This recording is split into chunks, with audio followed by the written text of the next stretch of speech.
ఇప్పుడే ఎన్గోల్డ్ బయర్స్ కి కాల్ చేయండి. మీ తాకట్టు బంగారం కష్టాలకి గుడ్ బై చెప్పండి. నమస్తే, వెల్కమ్ టు ఐ డ్రీమ్. నేను వలి.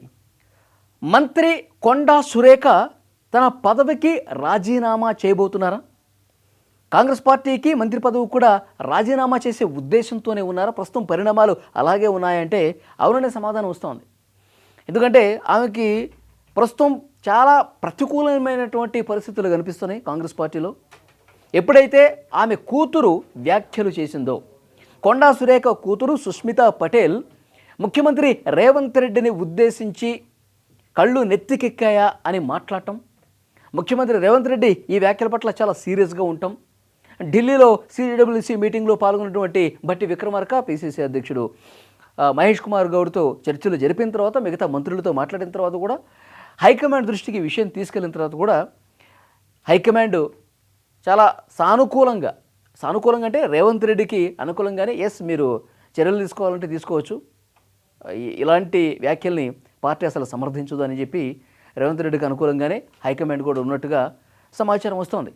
సో కాబట్టి అందరి అభిప్రాయం ఒకటే, ఇలాంటివి మళ్ళీ రిపీట్ కాకుండా ఉండాలంటే నేరుగా ముఖ్యమంత్రిని టార్గెట్ చేయటం, ముఖ్యమంత్రి మీద విమర్శలు చేయటం, ముఖ్యమంత్రిని అవినీతిలో కూరుకుపోయాడని చెప్పి ఇలాంటి వ్యాఖ్యలు చేయటం, ఇది ముఖ్యమంత్రికే బ్యాడ్ కాదు, కాంగ్రెస్ పార్టీ ఇమేజ్కే పెద్ద స్థాయిలో ఇదొక మచ్చ తీసుకొచ్చే విధంగా, ఇమేజ్ని డ్యామేజ్ చేసే విధంగా ఉంది. కాబట్టి భవిష్యత్తులో మళ్ళీ ఎవరు చేయకుండా ఉండాలంటే ఒక పక్క యాక్షన్ తీసుకోవాల్సిందే అన్న ఆలోచనతో హైకమాండ్ నుంచి ఇక్కడ ఉన్నటువంటి కాంగ్రెస్ పార్టీ ఎమ్మెల్యే వరకు కూడా ఇదే అభిప్రాయంతో ఉన్నారు, మెజారిటీ. కాబట్టి పరిస్థితులు అలా ఉన్నాయి కాబట్టి పార్టీ సస్పెండ్ చేసే బదులు ముందే రాజీనామా చేసేస్తే అయిపోతుంది కదా. ముందే కాంగ్రెస్ పార్టీకి మంత్రి పదవికి రాజీనామా చేసేస్తే అయిపోతుంది కన్నా ఆ ఆలోచనతోనే, ఆ మైండ్ సెట్తోనే కొండా సురేఖ ఉన్నట్టుగా సోషల్ మీడియాలో ప్రచారం అయితే నడుస్తోంది. ఎందుకంటే కొండా సుష్మిత ఇంకా దానికే కట్టుబడి ఉన్నారు. నేను రేవంత్ రెడ్డికే వ్యతిరేకం, రేవంత్ రెడ్డి వ్యవహార శైలిని ప్రశ్నిస్తున్నా, కాంగ్రెస్ పార్టీ అంటే నాకు గౌరవం ఉంది, సోనియా గాంధీ, రాహుల్ గాంధీ అంటే నాకు నమ్మకం ఉంది, అభిమానం ఉంది, కాంగ్రెస్ పార్టీ మీద అభిమానం ఉంది అని చెబుతున్నప్పటికీ రేవంత్ రెడ్డిని అంత తీవ్ర స్థాయిలో, అంత తీవ్ర పదజాలంతో మాట్లాడటం అనేది, ఎందుకంటే పార్టీకి కూడా బ్యాడ్ అవుతున్నటువంటి సిచ్యువేషన్ ఉంది. ఈరోజు కేవలం షోకాజ్ నోటీసులు ఇచ్చేసి ఏదో వాళ్ళు ఏదో వివరణ చెప్తే దానికి ఓకే అనేసి ఇలా ఎప్పట్లాగా రెగ్యులర్ మోడ్లోనే ఉంటే భవిష్యత్తులో ఇలాంటి వాళ్ళు ఇంకా 10 మంది తయారవుతారు, ఆ 10 మంది కాస్త 30 మంది అవుతారు. కాంగ్రెస్ పార్టీని ప్రజల్లో చులకన చేసే పరిస్థితి ఉంటుంది, ముఖ్యమంత్రి ఇమేజ్ని పూర్తిగా డ్యామేజ్ చేసే పరిస్థితి ఉంటుంది, ఆఖరికి పార్టీకే నష్టం కలుగుతుంది. ఈ నష్టం నివారించాలి అంటే ఇప్పుడే దీనికి ఎండ్ కార్డు వేయాలి అన్న ఆలోచనతో ముఖ్యమంత్రి రేవంత్ రెడ్డి ఉన్నారు అని చాలా సీరియస్గా ఈ వ్యవహారం మీద ఉన్నారు.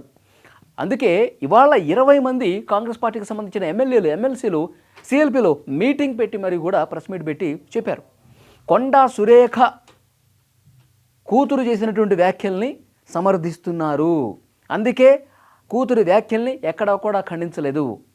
ఈమెకి ఇచ్చినటువంటి షోకాసు నోటీసులో రిప్లై ఏమి ఇచ్చారు, కూతురు అంటే నాకేంటి సంబంధం, కూతురు రేవంత్ రెడ్డిని వ్యతిరేకించింది, కళ్ళు నెత్తికెక్కాయని మాట్లాడింది, పార్టీ లైన్ దాటింది, సో కూతురు కదా అన్నది, ఆమెకి షోకాసు నోటీస్ ఇవ్వండి, ఆమె రిప్లై తీసుకోండి, నేనెందుకు రిప్లై ఇవ్వాలి, నాకెందుకు షోకాసు నోటీస్ ఇచ్చారు, నాకేం సంబంధం, ఆమె ఏదో మాట్లాడితే నేను ఎట్లా బాధ్యురాలను అవుతానని చెప్పి కొండా సురేఖ మాట్లాడిన పరిస్థితుంది. కానీ ఇవాళ ప్రెస్ మీట్లో ఆ ఎమ్మెల్యేలు, ఎమ్మెల్సీలు కూడా ఒకటే ప్రశ్నిస్తూ ఉన్నారు, మరి కూతురు మాట్లాడింది తప్పు అయితే నా కూతురు సుష్మిత మాట్లాడింది 100% తప్పు మాట్లాడింది, రేవంత్ రెడ్డి గారిని అట్లా అనకుండా ఉండాల్సింది, నేను క్షమాపణ చెప్తున్నాను, నేను ఆ వ్యాఖ్యల్ని వెనక్కి తీసుకుంటున్నాను, మా కూతురు చేసినటువంటి వ్యాఖ్యల్ని తీవ్రంగా ఖండిస్తున్నాను అని ఎందుకు మాట్లాడలేదు కొండా సురేఖ? ఇది కదా మాట్లాడాల్సింది. ఒకవైపు కాంగ్రెస్ పార్టీలో ఉంటూ, ఒకవైపు మంత్రి పదవిని అనుభవిస్తూ, మళ్ళీ రివర్స్లో కాంగ్రెస్ పార్టీని దూషించడం, ముఖ్యమంత్రి రేవంత్ రెడ్డిని దూషించడం, ఇది ఎక్కడి పరిస్థితి అని చెప్పి మాట్లాడుతూ ఉన్నారు. సో ముఖ్యమంత్రి రేవంత్ రెడ్డి గారిని భవిష్యత్తులో ఎవరైనా సరే వ్యతిరేకంగా మాట్లాడాలన్నా, రేవంత్ రెడ్డిని గురించి వ్యతిరేక ప్రచారం చేయాలన్నా, కాంగ్రెస్ పార్టీ మీద సొంత పార్టీలోనే ఉంటూ ఈ విధంగా వ్యాఖ్య చేయాలన్నా భయపడే విధంగా యాక్షన్ తీసుకోవాలి. అందరిలో ఒక క్రమశిక్షణ ఉండాలి అంటే తప్పకుండా చర్యలు తీసుకోవాల్సినటువంటి అవసరం ఉందని చెప్పి అధిష్టానానికి నేరుగా పార్టీకి సంబంధించిన ఎమ్మెల్యేలు ఎమ్మెల్సీలు ఈరోజు మాట్లాడిన పరిస్థితి. ఇది కూడా ఒక ప్లాన్ ప్రకారమే జరుగుతుంది. ఎందుకంటే అధిష్టానం మీద ఒత్తిడి తేవటం ఒకటి, సో రేవంత్ రెడ్డి తన అనుచరులతో కలిసి ఈ ప్లాన్ అంతా నడిపిస్తున్నట్టుగానే కనిపిస్తుంది. ఎందుకనంటే మనకు తెలుసు పోచారం శ్రీనివాసరెడ్డి అంతకుముందు ఏం మాట్లాడారు, రాజగోపాల్ రెడ్డి ఏం మాట్లాడారో మనకు తెలుసు. ముఖ్యంగా అవినీతిని ప్రశ్నిస్తూ ఉన్నాడు. కాంగ్రెస్ పార్టీలో అసలు తెలంగాణ ఉద్యమంతో సంబంధం లేని వాళ్ళు, అసలు కాంగ్రెస్ పార్టీయే కాని వాళ్ళు కూడా ఇప్పుడు తెలంగాణను ఏలుతున్నారు, మరోవైపు అవినీతి కూడా చేస్తూ ఉన్నారని చెప్పి ఆయన మాట్లాడారు. సో ఇలాంటి గొంతులు పెరుగుతూ పోతా ఉన్నాయి. మొన్న చిన్నారెడ్డి మాట్లాడాడు.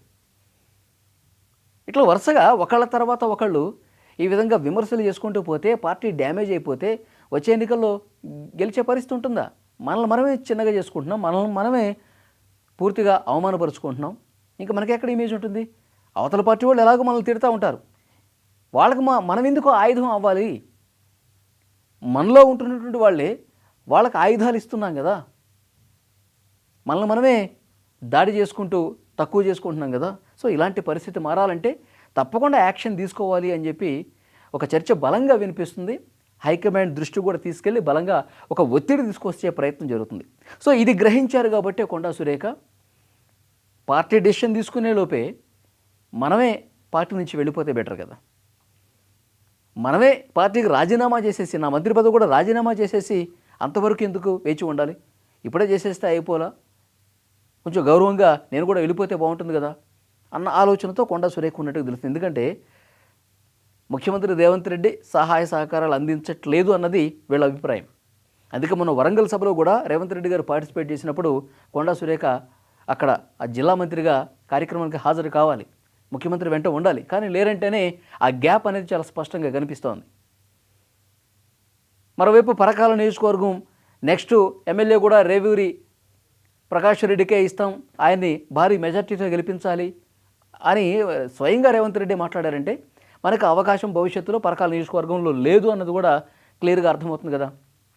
ఒకవైపు పార్టీ నుంచి ముఖ్యమంత్రి రేవంత్ రెడ్డి నుంచి ఇక్కడ మనకి ప్రత్యర్థి అయినటువంటి రేవూరి ఆయన సపోర్ట్ ఉన్నప్పుడు మనకి లేనప్పుడు ఇంకా పార్టీలో ఉండి ఏం లాభం? ఇంక పార్టీలో ఉండి ఏమి లాభం? భవిష్యత్తు అంధకారంగా కనిపిస్తున్నప్పుడు, ఉపయోగం లేనప్పుడు ఇంకెందుకు ఉండటం అన్న ఆలోచనకి కొండా సురేఖ ఫ్యామిలీ వచ్చేసింది. ఇక రేపు మాపు రాజీనామా చేసే పరిస్థితే కనిపిస్తుంది. ఆ సంకేతాలు కనిపించినాయి కాబట్టి వాళ్ళ 20 మంది ఎమ్మెల్యేలు ఎమ్మెల్సీలు కలిసి ఆమెకి వ్యతిరేకంగా మాట్లాడటం, హైకమాండ్ మీద ఒత్తిడి పెంచే విధంగా చర్యలు తీసుకోవాల్సిందే అని చెప్పి డిమాండ్ చేయడం జరిగిపోయినటువంటి సిచ్యువేషన్ ఉంది. సో రేవంత్ రెడ్డి గారు వస్తున్నారు. ఆయన లండన్ నుంచి, ఎందుకంటే అమెరికా టూర్ కూడా రద్దయిపోయింది కాబట్టి, కేంద్రం అనుమతి ఇవ్వలేదు కాబట్టి డైరెక్ట్గా అమెరికాకి వెళ్ళకుండా లండన్ నుంచి వచ్చేస్తున్నారు ఇండియాకి. ఈ 1 or 2 డేస్లో హైదరాబాద్లో కూడా ఉంటారు. ఆయన వచ్చిన తర్వాత ఇంకా ఈ చర్యలు తీసుకునే విషయానికి సంబంధించి వేగంగా పావులు కదిపే అవకాశం ఉంది. లేదు ఇక వాళ్ళు చర్యలు తీసుకునే ముందే నేనే బయటికి వెళ్ళిపోయే పరిస్థితి ఉంటుందని చెప్పి ఆమె భావిస్తోంది. వాళ్ళు చర్యలు తీసుకునే లోపే నేనే రాజీనామా చేసి వెళ్ళిపోతే బెటర్ కదా. కానీ కొంతమంది మిగతా సీనియర్ నాయకులు కొంతమంది ఉన్నారు, కొండా సురేఖకి సపోర్ట్ చేసేవాళ్ళు. సరే ఏదో తెలిసి తెలియక చిన్నపిల్ల ఏదో మాట్లాడింది, ఆమెను కంట్రోల్ చేయాలి, ఈసారి ఒక్కసారి వదిలేస్తున్నామని చెప్పి ఒక ఛాన్స్ ఇవ్వండి. ఎందుకంటే ముందు నుంచి కాంగ్రెస్ పార్టీలో చాలా కాలం పాటు ఉన్నటువంటి సొంత పార్టీ నాయకురాలు ఆమె. మధ్యలో ఒకసారి బీఆర్ఎస్కి వెళ్ళి వచ్చేసినప్పటికీ కూడా ఆమె బలం అంతా కూడా కాంగ్రెసే.